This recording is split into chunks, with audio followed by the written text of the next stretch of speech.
नमस्कार साथियों।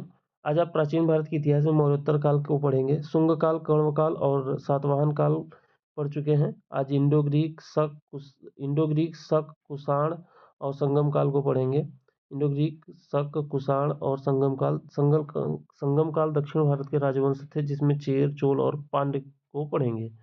शुरुआत करते हैं इंडो ग्रीक से। सातवाहन तक हो चुका था और इंडो ग्रीक की शुरुआत होती है। यहाँ पे दो शाखाएं थी, एक प्राचीन एक बाद की शाखा। इसके प्राचीन शाखा के संस्थापक डेमेट्रियस थे और इन्होंने अपनी राजधानी साकाल में बनाई थी। इसके बाद यहाँ पे अगले शासक आते हैं मेनांडर। मेनांडर, जिन्हें मिलिंद भी कहा जाता है, ये नागसेन नामक बौद्ध भिक्षु से इनकी वार्तालाप हुई थी और इस वार्तालाप को मिलिंद पन्हो नामक पुस्तक में लिखा गया था, जो कि बौद्ध दर्शन से संबंधित है। यूक्रोटाइडस नवीन शाखा के संस्थापक थे और इन्होंने अपनी राजधानी तक्षशिला बनाई थी। इसी शाखा में एक शासक आते हैं एंटियोलकिडास।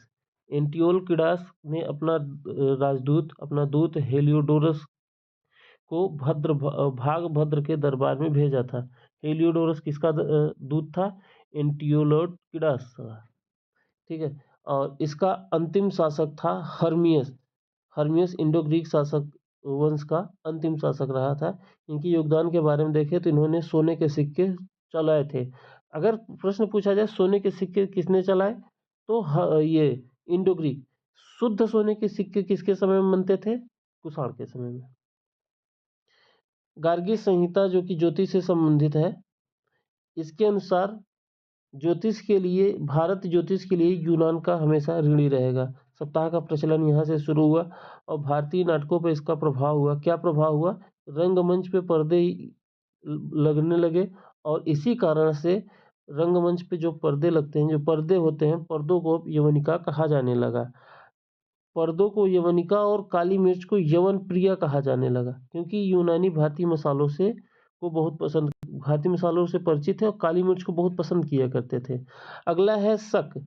शक मध्य एशिया की एक बर्बर जनजाति थी और चीनी साहित्य में इन्हें सई या सईवांग कहा जाता है। ये यूची कबीले ने इन्हें पराजित किया था। यूची कबीले ने किसे पराजित किया? शक को। और चीनी साहित्य में इन्हें सई या सईवांग कहा जाता है। भारतीय साहित्य में इन्हें सिथियन कहा जाता है। शक और सिथियन एक ही होते हैं। शक संवत इससे कोई संबंधित नहीं है। ठीक है। शक संवत 78 ईस्वी में आता है, कुषाणों के समय में।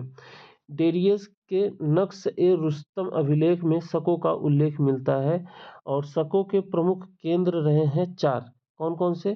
तक्षशिला, मथुरा, नासिक और उज्जैन। और इसके सबसे प्रमुख शासकों में रहा है रुद्रदामन प्रथम। क्यों मतलब कि प्रसिद्ध रहा है? क्योंकि इसने सातवाहन शासक पुलमावी को 2 बार हराया था। वशिष्ठिपुत्र पुलमावी को 2 बार इसने हराया था। स्टेटमेंट करके एग्जाम में पूछा जाता है कि वशिष्ठिपुत्र पुलमावी को रुद्रदामन ने 2 बार हराया था। बात सही है। और जूनागढ़ अभिलेख के अनुसार ये रुद्रदामन ने सुदर्शन झील का पुनर्निर्माण करवाया था और जूनागढ़ अभिलेख जो है ये संस्कृत भाषा का प्रथम बड़ा अभिलेख है। इसने चांदी के सिक्के चलवाए थे। सोने के सिक्के किसने चलवाए? इंडो ग्रीक ने। और चांदी के सिक्के किसने चलवाए? शकों ने। शुद्ध सोने के सिक्के किसने चलवाए? कुषाणों ने। ठीक है। चांदी के सिक्के शकों की विशेषता रही है। अंतिम शासक रुद्र सिंह तृतीय। अगले शासक आते हैं कुषाण।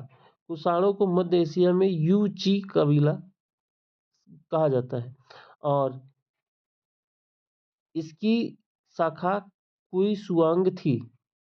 कुजुल कड़फिसस इसका संस्थापक था। इसे प्रथम कड़फिसस कहा जाता है। जब ये प्रथम कड़फिसस हो गया तो दूसरा कड़फिसस कौन हो गया? विम कड़फिसस। विम कड़फिसस को द्वितीय कड़फिसस कहा जाता है और ये भगवान शिव का अनुयायी था। इसने महेश्वर नामक उपाधि भी धारण किया था। ये शिव का इतना बड़ा अनुयायी था कि इसने अपने सिक्कों पर त्रिशूल, नंदी और डमरू के चित्र बनवाए थे। आगे आता है तो महान शासक कनिष्क। कुषाणों में सबसे महान है कनिष्क और इस वंश का सबसे महान शासक था। इसने अपना राज्याभिषेक 78 ईस्वी में करवाया और यहीं से शक संवत की शुरुआत होती है। इसने अपनी 2 राजधानियां पेशावर और मथुरा को बनाई थी।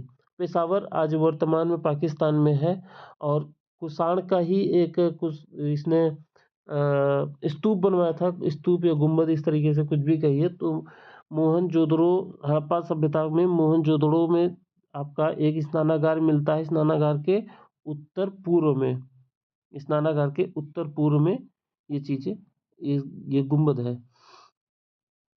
और साथ ही साथ इसने राजतरंगिणी में ये चीज़ें लिखी है। राजतरंगी किसकी रचना है? कल्हड़ की। एग्जाम में पूछता है कि राजतरंगिणी किसकी रचना है, तो ये है कल्हड़ की। तो राजतरंगिणी के अनुसार इसने कश्मीर पर आक्रमण किया और एक शहर बनाया। शहर का नाम रखा कनिष्कपुर। इसने पाटलिपुत्र पर भी आक्रमण किया और पाटलिपुत्र से इसने कुछ चीज़ें प्राप्त की, भिक्षा पात्र प्राप्त किया। अश्वघोष से भी मिले थे। और अश्वघोष की 4 पुस्तकें कौन-कौन सी हैं? बुद्धचरित, सारिपुत्र पुराण, सौरांध्रानंद और सूत्रालंकार। नागार्जुन और चरक इसके दरबारी हुआ करते थे। सुश्रुत इसके समकालीन थे। सुश्रुत दरबारी नहीं थे। एग्जाम में स्टेटमेंट आता है कि सुश्रुत कुषाण के दरबारी थे, तो ये गलत बात है। सुश्रुत इसके समकालीन थे। ठीक है।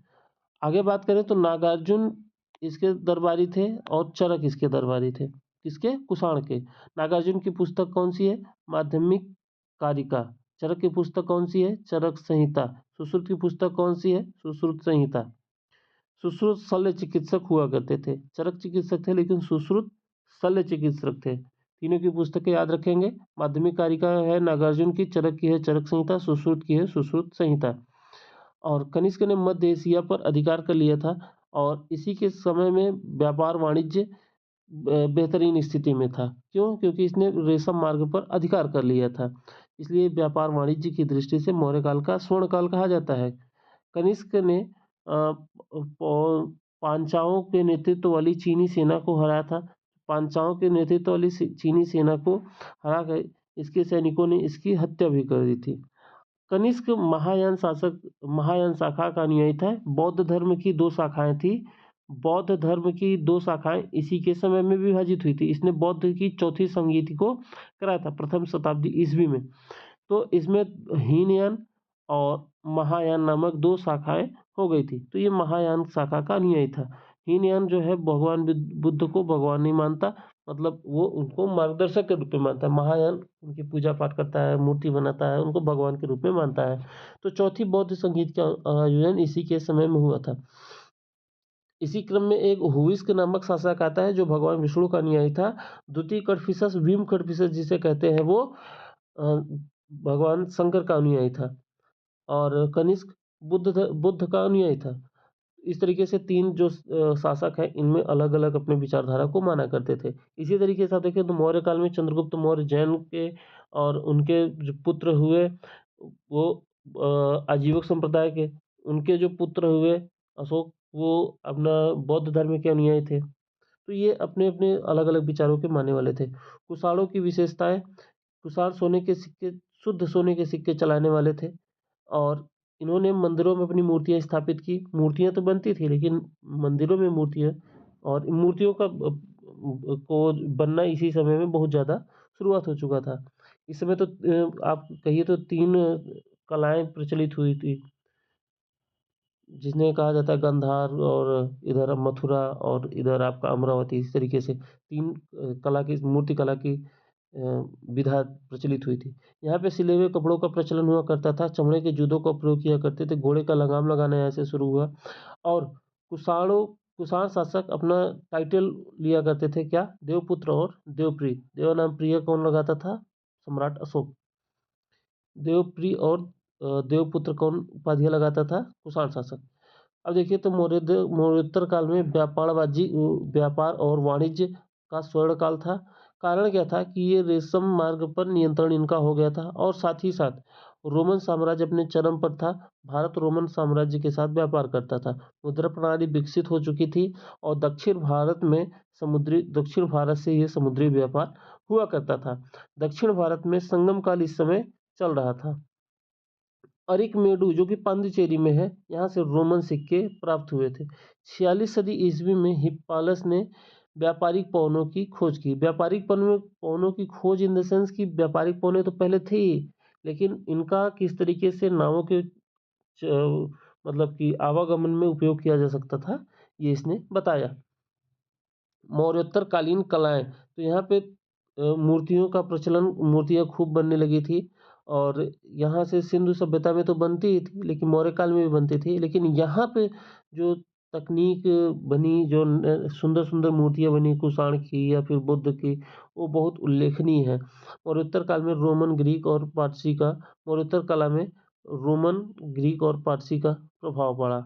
कुषाण सातवाहन शासकों को ने मूर्तिकला को संरक्षित किया था। अब देखिए तो यहाँ पे 3 शैलियाँ विकसित हुई, गांधार हुई, मथुरा हुई और अगला अमरावती।